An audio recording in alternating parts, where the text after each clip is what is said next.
ಮೆಣಸಿನಕಾಯಿಯನ್ನು ತಿಂದಿದ್ದು. ಅದಕ್ಕೆ ನನಗೆ ಬಾಯಿ ಖಾರ ಆಗಿದೆ ಎಂದು ಅಳತೊಡಗಿತು.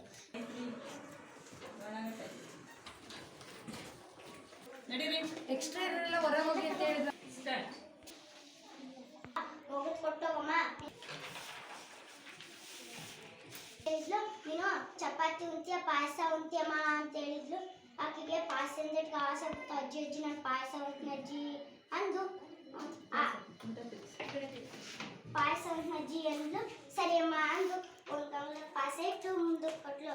ಆಕೆ ಎಲ್ಲ ಗಬ ಗಬ ತಿಂದು ಅಜ್ಜಿ ತಟ್ಟೆ ನೆಲ್ಲಿಕ್ಕೆ ಹಾಕು ಅಂತ ಕೇಳಿದಾಗ ಅದು ತೊಳೆದ್ಬಿಟ್ಟು ದಬಾಕಮ್ಮ ಬೆಳಗ್ಗೆ ಎಷ್ಟೊತ್ತಿಗೆ ಆ ತಟ್ಟೆ ಒಳಗೆ ಏನಿರ್ತದೆ ಅದು ನಿಂದು ಅಂತ ಹೇಳಿದ್ಲು. ನಾನಲ್ಲಿ ಒಜ್ಜಿ ತಟ್ಟೆ ತೊಳೆದಿಕ್ಲು. ಹೋಗ ತಗೊಂಡು ಹಂಗ ದಬ ಹೊಡೆದು ಮಕ್ಕನಕ್ಕಂತ ಹೋಗ್ಬಿಟ್ಲು. ಅಜ್ಜಿ ಹೇಳಿದ್ಲು ನೀನು ಮಂಚದ ಮೇಲೆ ಮಕ್ಕಂತೀಯ ಕೆಳಗೆ ಮಕ್ಕಂತೀಯಮ್ಮ ಅಂದಿದ್ದಕ್ಕೆ ಇಕ್ಕಿ ಮಂಚದ ಅಜ್ಜಿ ನಾನು ಮಂಚದ ಮೇಲೆ ಮಕ್ಕಂತ ಅಜ್ಜಿ ಅಂದ್ಲು. ಸರಿ ಅಮ್ಮ ಅಂದು ಆಕಿನ ಮಂಚದ ಮೇಲೆ ಮನಸ್ಸಿ ಅಜ್ಜಿ ಕೆಳಗೆ ಮಕ್ಕಂದ್ಲು. ಆಕೆ ಹೊಟ್ಟೆ ತುಂಬ ತಿಂದ್ಬಿಟ್ಟಿದ್ಲು ಪಾಯಸ. ಅದಕ್ಕೆ ಆಕೆ 2 ದಿನ ಆದ್ರೂ ಮ್ಯಾಕೆ ಆ ಚಂದ್ರದೇವ ಕೆಲವು ಫಲಗಳನ್ನು ಬಿಟ್ಟಿದ್ದಾನೆ, ಅದರಲ್ಲಿ ಕಾಯಬೇಕಂತ. ನಮಗೆ ಗೊತ್ತಾಗ್ಲಿಲ್ಲಪ್ಪ. ಆ ಫಲಗಳು ತುಳ್ಕೊಂಡೋಗಿ ನೀರು ಕೊಟ್ಟು ಮತ್ತೆ ತುಳ್ಕೊಂಡ್ಬಂದ್ವಿ.